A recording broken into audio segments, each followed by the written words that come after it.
system is going to know some or all of this information. I'm just sharing this because it's, you know, it's good content for my channel and everything. So, and it may inform some people, I don't know. So we'll just get right into it. My impressions, because kind of what I always do, because this is my feedback and what I'm experiencing, which is always the best thing to share, I think, details to share. So what I found after, I don't know, it's been almost a year and a half I've owned this Challenger Scat pack. And I've done, well, if you've watched my video history, lots of different experimenting with weight reduction modding, fuel types, you know, octanes, different tires and different things like that. You know, I've done a lot of experimenting.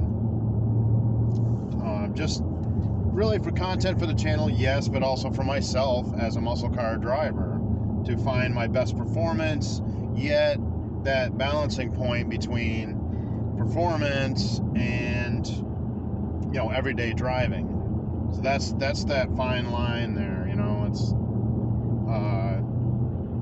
between those two. It's a balancing point. When you do a lot of weight reduction modding, it takes 100 pounds to shave off a tenth.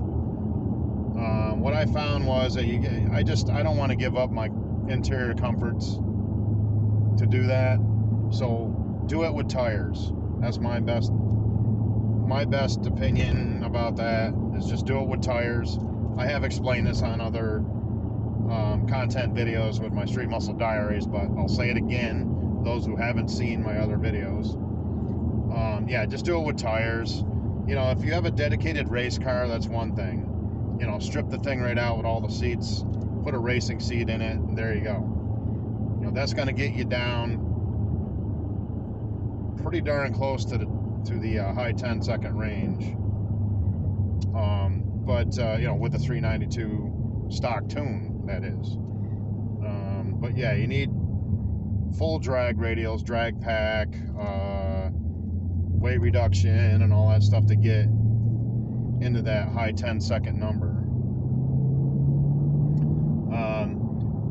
I would love to get that, but I use this all the time, you know, like I use it for my everyday transportation, taking my family out on the weekends and all that kind of stuff. So, you know, I took the door panels off for a while, stripped out the trunk. I stripped out around 60 pounds.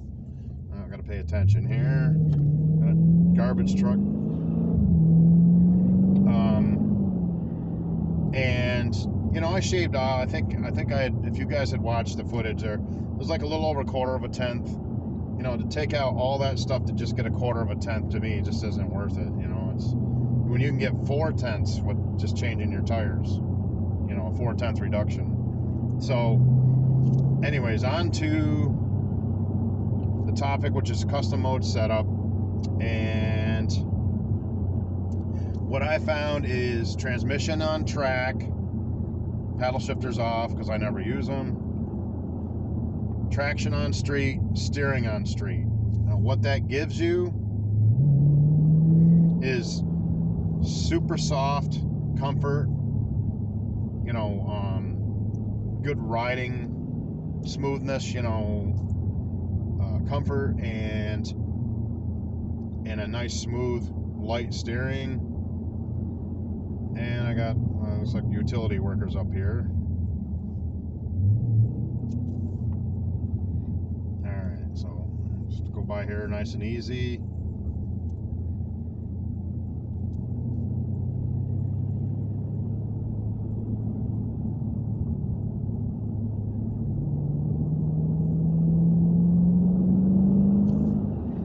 Alright, so I get through that. So in this setup mode, and I'll do a couple polls just to kind of give you a juxtapose to other settings I've been in on my other videos, content, and So I'll do a little pull right here. What's great about it is the soft steering. What's great about the soft steering is it's more like a original muscle car with power steering. And then I don't mind the body roll, and I don't mind, you can feel that weight transfer really good. You can, the front end raises up more. In track mode, everything's very stiff. In all sport mode, things are stiffer. Still great performance, but all right, let's do this pull.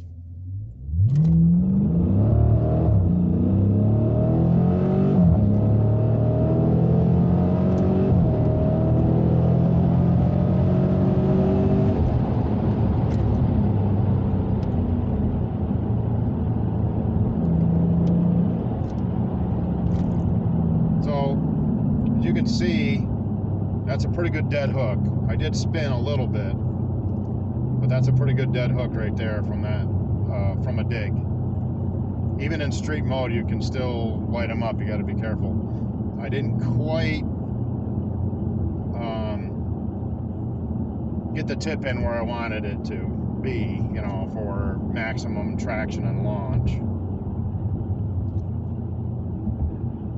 So, as you can see, you're still getting track mode performance, but with, you know, with the comfort of street mode and good traction. You know, I broke loose a little bit, but it gripped really quick and really hard, and with the torque management, that's really good.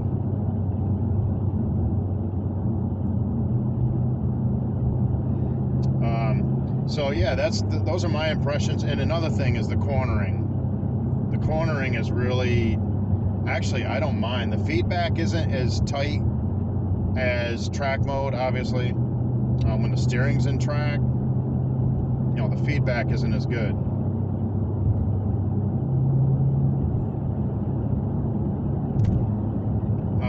But I like the soft steering. I don't know, there's something about it. It's like old schoolish.